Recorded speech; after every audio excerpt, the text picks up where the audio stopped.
Hello everyone, আসসালামু আলাইকুম। It's Isha and welcome my channel. আজকে হচ্ছে সিএমডি কোর্সের পার্ট 2-তে আমরা আছি।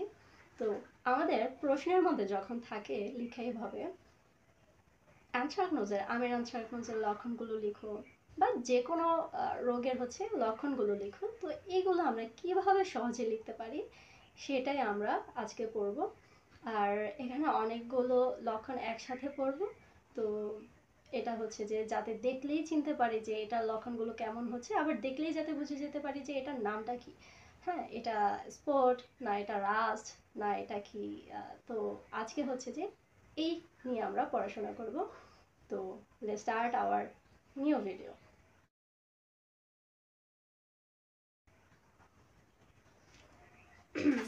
তো আমরা প্রথমেই দেখে নিচ্ছি ডিজিজ সিমটমসের যে ক্লাসিফিকেশন আছে, এদেরকে ক্লাস করা হয়েছে। একটা হচ্ছে ন্যাক্রোটিক, হাইপোপ্লাস্টিক আর হাইপোপ্লাস্টিক।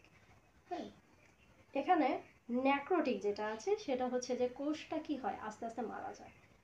এরপর যেখানে হাইপোপ্লাস্টিক আছে, হাইপোপ্লাস্টিকটা কি হয় কোষের বৃদ্ধি মন্থর পায়। এরপর হাইপারপ্লাস্টিক, হাইপারপ্লাস্টিকটা হচ্ছে যে কোষের হয়তো ডিভিশনটা এত পরিমাণে হবে যে পুরো পার্টটাই প্লান্টের পার্টটাই কি হবে অনেক ফুলে যাবে, অথবা একটা সেল কি হবে অনেক পরিমাণে ফুলে যাবে। এই হচ্ছে তিনটা ধরনের সমস্যা। তো আমরা এরপর যাই ন্যাক্রোটিকে। আমাদের যে ন্যাক্রোটিক ডিজিজের সিমটমগুলো আছে, মানে কোষগুলো আস্তে আস্তে কি হয় মারা যায় এবং একটা পর্যায়ে গিয়ে পুরো গাছটাই মারা যায়। সব ডিজিজে এমন হয়, তবে এটা হচ্ছে এরকম যে কোষগুলো মারা যাবে আস্তে আস্তে। তো আমাদের এখানে কি আছে, প্রথমে আছে স্পট। স্পটটা কেমন হয়, একটা ছোট রিং বা বলয় পড়বে, আস্তে আস্তে কি হবে ওইটার চারপাশে হচ্ছে হলুদ একটা সার্কেল ক্রিয়েট হবে, হচ্ছে যে স্পট। আমরা পাতায় দেখলেই বুঝে যাব। তারপর হচ্ছে যে রাস্ট, রাস্টটা হচ্ছে যে মরিচার মতো লালচে হবে এবং হাত দিয়ে ধরলে ওই মরিচাটা আমাদের হাতে লাগবে, সেটা হচ্ছে যে রাস্ট। তারপর হচ্ছে যে ব্লাইট, ব্লাইটটা হচ্ছে যে আমাদের কৃষিতে পাতা পুড়ে যাওয়ার মতো যখন হয় তখন ওইটাকে আমরা ব্লাইট বলি। তারপর হচ্ছে ক্যাঙ্কার, যেটা হচ্ছে যে হলুদ দাগ থাকবে এবং গুটি বসন্তের মতো কি হবে, ছোট ছোট গুটি উঠবে এবং হচ্ছে যে খসখসে হবে, ওইটা হচ্ছে যে আমাদের ক্যাঙ্কার, যেটা হচ্ছে যে লেবু গাছে বেশি দেখা যায়। এরপর ডাইব্যাকটা কি, ডাইব্যাক হচ্ছে আমাদের গাছের আগা থেকে কি হবে শুকাতে শুরু করবে, এটা হচ্ছে যে ডাইব্যাক। এরপর হচ্ছে অ্যানথ্রাকনোস, অ্যানথ্রাকনোসটা কি, প্রথমে ছোট ছোট ভেজা দাগের মতো দেখা যাবে, আস্তে আস্তে বসে যাবে দাগগুলো এবং কালো হয়ে যাবে, সেটা হচ্ছে anthracnose. Damping of, damping of হচ্ছে যে বীজতলার মধ্যে বেশি এই রোগটা হয়ে থাকে, যেটা হচ্ছে যে চাটা গোড়ার যে অংশটা থাকে সেটা হচ্ছে যে নরম হয়ে নেতিয়ে পড়বে, সেটা ড্যাম্পিং অফ। আর হচ্ছে উইল্ডিং, উইল্ডিংটা কি হয়, উইল্ডিং হচ্ছে পুরো আক্রমণে কি হবে নিচের পাতা থেকে উপরের পাতা পর্যন্ত আস্তে আস্তে কি হবে ক্রমান্বয়ে উপরের পাতাগুলো নেতিয়ে যাবে এবং কিছুদিনের মধ্যে গাছটা মারা যাবে, সেটা হচ্ছে উইল্টিং। এরপর হচ্ছে গামোসিস, গামোসিসটা কি, গাছের ক্ষত থাকবে, ওই ক্ষতগুলো থেকে হচ্ছে আঠা নির্গত হবে। রড, রড হচ্ছে পচে যাওয়া হোক কাণ্ড হোক পাতা হোক ফল হোক, পচে যায় হচ্ছে রড। এরপর হচ্ছে কলার রড বা ফুট রড, যেটা হচ্ছে যে গোড়া পচে যাওয়া, সেটা পাউডারি মিলডিউ হচ্ছে যে সাদা সাদা পাউডারের মতো দেখা যাবে, সেটা হচ্ছে পাউডারি মিলডিউ।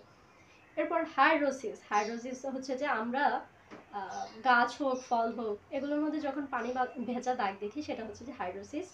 স্কর্চিং কি হয়, পাতা মরে যে ধূসর বর্ণের হয়ে যায় সেটা হচ্ছে যে স্কর্চিং। এরপর হচ্ছে মামিফিকেশন, এটা হচ্ছে ফলটা কি হয় শুকিয়ে যায়, শুকিয়ে কালো হয়ে যায়, সেটা হচ্ছে যে মামিফিকেশন। এরপর আমাদের আছে হাইপোপ্লাস্টিক সিমটমস, হাইপোপ্লাস্টিক সিমটমসে কি হয় সেলগুলো হচ্ছে বৃদ্ধি মন্থর হয়ে যাবে, সেটা যেমন ক্লোরোসিস, পাতার যে সবুজ অংশ আছে এগুলো নষ্ট হয়ে যাবে, এটা হচ্ছে যে ক্লোরোসিস। মোজাইক, মোজাইকটা কেমন হয়, পুরো পাতাটার মধ্যে থোকা থোকা ভাবে বিভিন্ন জায়গায় বিভিন্ন রং দেখা যাবে, কোথাও গাঢ়, কোথাও হলুদ, কোথাও গাঢ় সবুজ, কোথাও হালকা সবুজ, কোথাও সাদা। এই মোজাইকের মতো একটা প্যাটার্ন তৈরি করে, কালারের প্যাটার্ন তৈরি করে, সেটা হচ্ছে যে মোজাইক। তারপর হচ্ছে ভেইন ক্লিয়ারিং, যেটা হচ্ছে যে গাছের পাতার যে শিরাগুলো থাকে এগুলো হচ্ছে যে সাদা হয়ে যাবে বা নষ্ট হয়ে যাবে, এগুলো হচ্ছে ভেইন ক্লিয়ারিং। আর পাকারিং হচ্ছে পাতার যে সেলগুলো আছে এগুলো হচ্ছে বৃদ্ধি পাবে, তবে হচ্ছে শিরা থাকবে না, যার কারণে পাতাটা কি হবে, ঢেউ ঢেউ হবে। ডরফিং, যেটা হচ্ছে যে বামন হওয়া।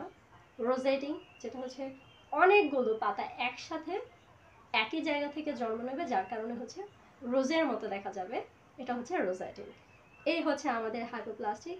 এরপর আমরা চলে যাব হাইপোপ্লাস্টিক। হাইপোপ্লাস্টিকে কি হয়, কোষের বৃদ্ধি ত্বরান্বিত হয় বা অনেক পরিমাণে হয়, হয়তো একটা সেল হবে নয়তো অনেকগুলো সেল একসাথে এডিশন হবে, সেটা হচ্ছে যে আমাদের হাইপোপ্লাস্টিক।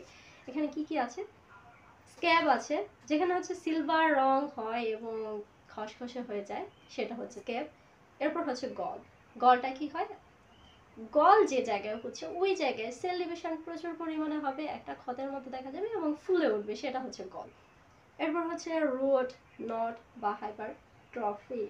হাইপারট্রফি, কোষ ফুলে গিঁট তৈরি করে, শিকড়ের যে কোষগুলো আছে ওইখানে কি হবে, ফুলে যাবে এবং একটা গিটার মতো তৈরি হবে, সেটা হচ্ছে যে হাইপারট্রফি। এরপর হচ্ছে উইচেস ব্রুম। উইচেস ব্রুমটা কি, ডাইনির ঝাঁটার মতো গাছের অগ্রভাগে ঘন ঘন শাখা তৈরি হবে, সেটা হচ্ছে উইচেস ব্রুম। এরপর দেখো লিফ কার্ল। লিফ কার্লটা কি, পাতা কুকড়ানো কুকড়ে যায় যখন, তখন আমরা এটাকে লিফ কার্ল বলি। সার্করি, ক্ষতস্থানে কোষের অস্বাভাবিক বৃদ্ধি হবে, সেটা হচ্ছে সার্করি। তো আজ এই পর্যন্তই। সবাই ভালো থাকবে, সুস্থ থাকবে এবং আমাদের পরের ভিডিওগুলো পাওয়ার জন্য আমাদেরকে লাইক, কমেন্ট, শেয়ার আর নোটিফিকেশন বাটনটা ক্লিক করে দেবেন। আসসালামু আলাইকুম।